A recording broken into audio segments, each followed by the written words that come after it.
கர்த்தரும் இரட்சகரும் மீட்பருமான இயேசு கிறிஸ்துவின் அற்புத நாமத்தில் அன்பானவர்களே உங்களை வாழ்த்துகிறோம். மார்க்கு 11ஆம் அதிகாரத்தில் 13வது வசனம் நம் ஆண்டவராய் இயேசு கிறிஸ்து இப்படியாய் சொன்னார். அப்பொழுது இலைகளுள்ள ஒரு அத்திமரத்தை தூரத்தில் கண்டு இது தாகலம் அகப்படுமோ என்று பார்க்க வந்தார். அத்திப்பழ காலமாக இராதபடியால் அவர் அதனிடத்தில் வந்தபோது அதில் இலைகளை அல்லாமல் வேறொன்றையும் காணவில்லை.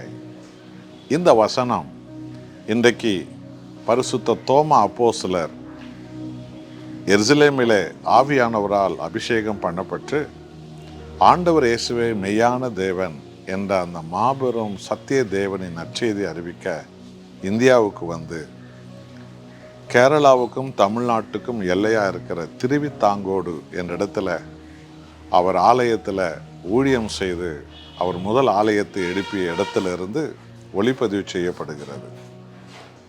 இங்கே நான் ஒரு அத்தி மரத்தண்டு நின்று நான் பிரசங்கிக்கிறேன். இந்த அத்தி மரத்தில் இப்பொழுது அத்தி காய்கள் வந்திருக்கிறது.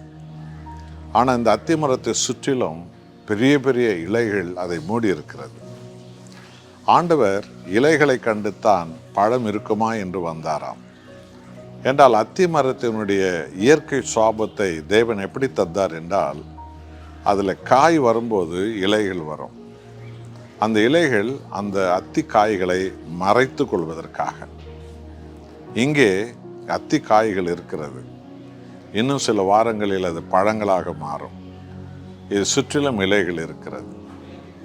இதுபோல தான் நாம் கனி கொடுக்கும் மரங்களாக அன்பு, சமாதானம், மன்னிப்பு, மீட்பு, ரட்சிப்பு, பரிசுத்தம், தன்னடக்கம் என்ற கனி கொடுக்கும் பாத்திரங்களாக நாம் மாற வேண்டும். இன்றைக்கு வெளியில் இலைகள் இருக்கிறது, உள்ளே கனி இல்லை.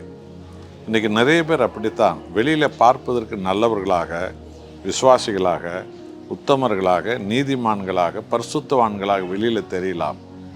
ஆனால் அவர்களிடத்தில் நெருங்கும் போது அங்கே அந்த பரிசுத்தம் இல்லை, உண்மை இல்லை, நீதி இல்லை, நேர்மை இல்லை. இந்த சத்தியத்தை நாம் உணர வேண்டும்.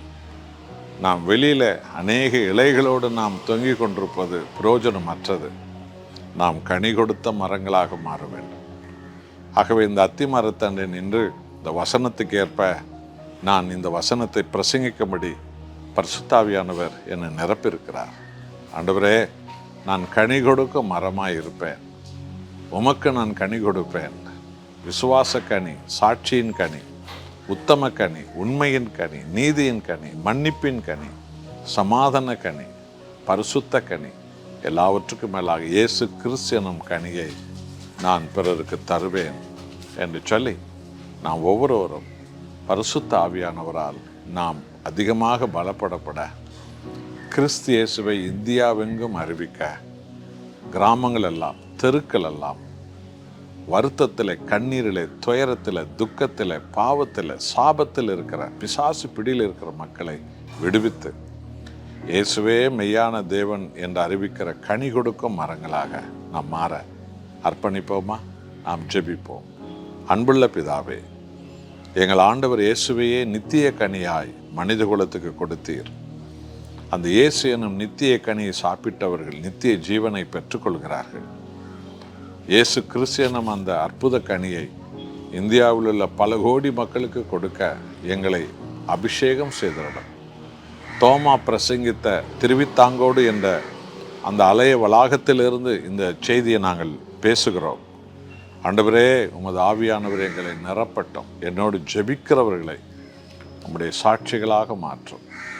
இயேசுவின் நாமத்தில் பிதாவே, ஆமென்.